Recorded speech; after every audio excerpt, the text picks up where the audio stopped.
Romans 4:6. Just as David speaks of the blessedness of the man to whom God imputes righteousness apart from works.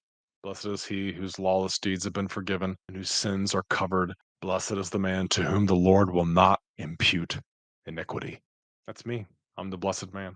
Why? Is it because I'm so good? No, promise you it's not that. It's because the one in whom I trust did everything for me. Everything I needed to be done to be saved, Jesus did. And I rest on him. Christ's righteousness for my justification, his cross for my forgiveness. That's it. That's all I've got. That's the only thing I'm taking with me out of this world. God brought Israel to a place where there was no water that was drinkable. And they must have been thirsty. And they did see some water finally, but what a disappointment. It was bitter. Couldn't drink it. We're going to see more tests. You see more tests there in Israel's life if you keep reading there in Exodus. And Israel's consistent response is not to hold fast to the Lord nor to find their satisfaction in him, but to grumble and complain. Numbers 11, verse 5.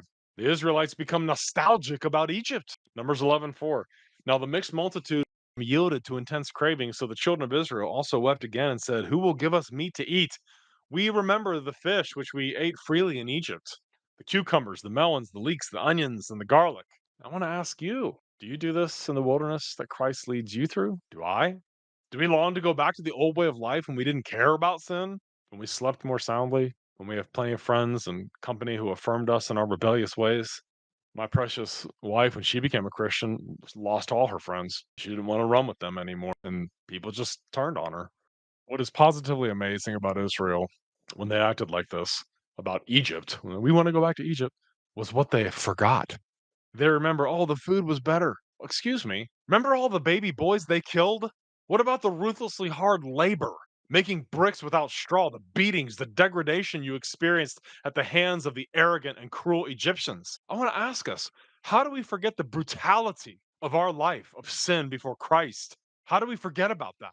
Sin is a harsh, wicked, evil taskmaster, and no mercy, no pity. How do we forget about the ruined conscience, the destroyed relationships, the family strife, the heartache, the physical scars and wounds, and the echoes of God's wrath and judgment we all knew were hanging over us every minute? So I say to my brothers and sisters here, fellow Israelites, spiritual Israel, remember the good old days there in Egypt? Cucumbers, melons, leeks, onions, and garlic. Remember how the devil tempts us sin by hiding the rusty, filthy, razor sharp hook under the golden bait? When you're tempted to remember only the golden bait, be repelled and repulsed by the rusty hook that used to stick in your jaw when you lived in that sin. How soon we forget at the first sign of a trial. So, dear listeners, don't see your trials as occasions to remember sin, but to rely on Christ as your all in all, as the one who alone is able to satisfy your soul.